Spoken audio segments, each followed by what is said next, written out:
All right, what's going on, guys? Welcome to my passive trucking.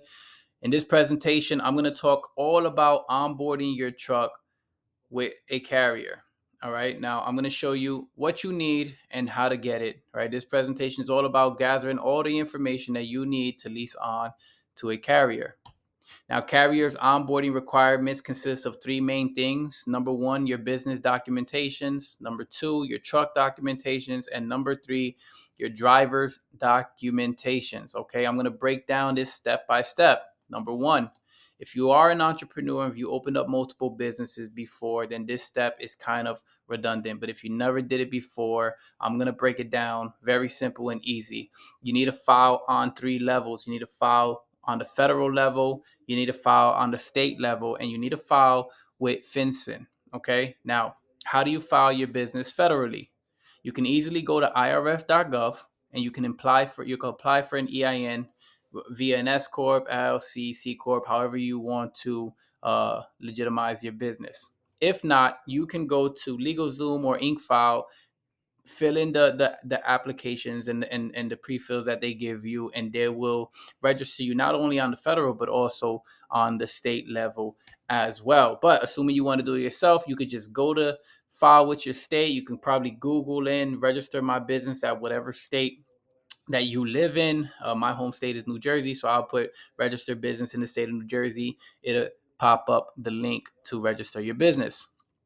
And then you go to fincen.gov, you click on file my report now.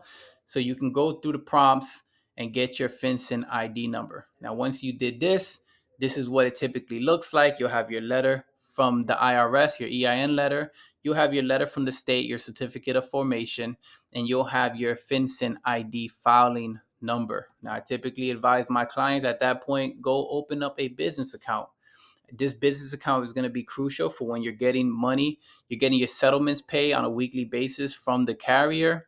It goes into your bank account. You can see how much money is coming in and you can pay your driver. Now, another advice that I give is save a digital and paper copy, because you never know at what point you need to go in your phone, get the documents, and send it over. Now, step number two, your truck documentations. Now, documentations for your truck it's very important, right? How you get it, when you receive it, are all at different points. So the first documentation you're going to file for is your corp code, right? Whatever state you live in, you have to file with your local DMV. Now, corp code allows you to register a commercial vehicle. Now, without this corp code number, the dealership can't give you a template, because you're not allowed, you're not permitted yet to have a commercial vehicle. So in order for them to give you a template, you need to have this corp code number. So you can fill out a form, you could submit it, and it takes about 2 to 3 business days for them to email you back your corp code number, and now you can start the process of purchasing your truck. Now, once you pick out your truck and start the buying process, before you finalize your documentations, you need to get insurance. Now, when it comes to insurance and buying a truck, and you're going the investor model, leased on way, it's important to understand how the tiers of insurance work with commercial vehicles.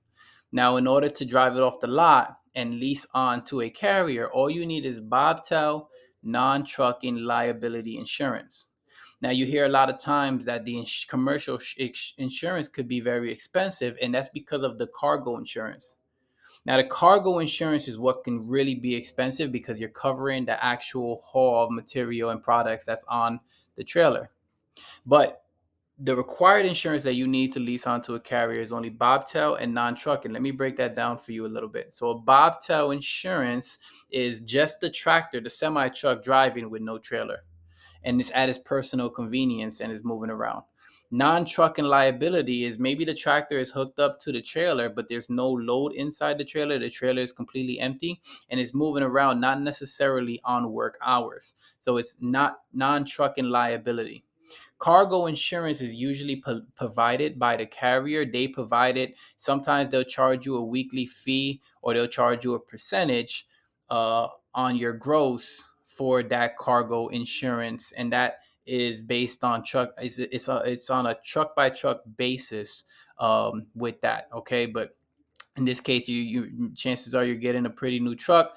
You should be okay with your insurance costs. But just starting off with bobtail and non-trucking insurance, you should be looking to spend anywhere from $250 to $300 a month on this type of insurance, and that can vary depending on your driver's driving record. So once you have the insurance, now congratulations, you can take your truck home.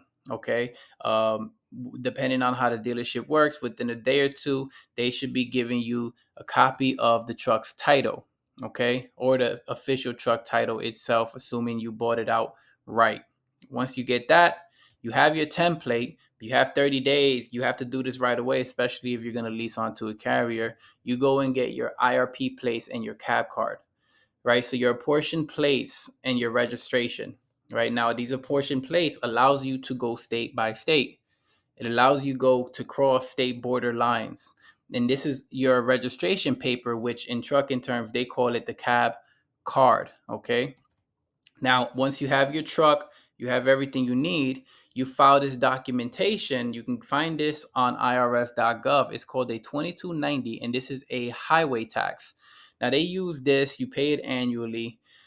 For a semi truck, it's about $500 a month, depending if you do it right. And it is it's a tax for roads, for highways, for bridges, because these semi trucks do a lot of damage when it's hauling at full capacity to the roads. An easy way to get a 2290 is at eforms2290.com. Okay, you can click there, you can file it. They make it very easy. You can pay with a small fee, and you'll get your 2290 right away. Okay, guys.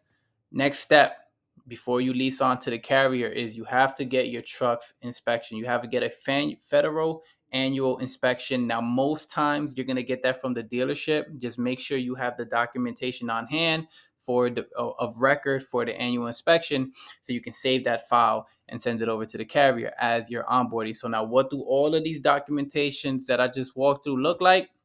Here it go, guys.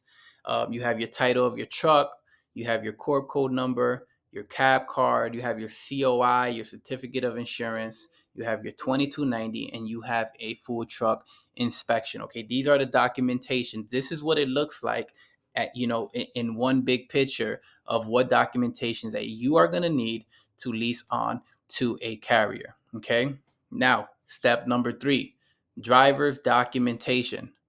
Now, first step is first. When you're starting to onboard with a carrier, they're going to say the driver needs to send his license in, fill out an application, and his social security card. Now, once the driver submits the application, the carrier will proceed to qualify the driver based off of their insurance standards.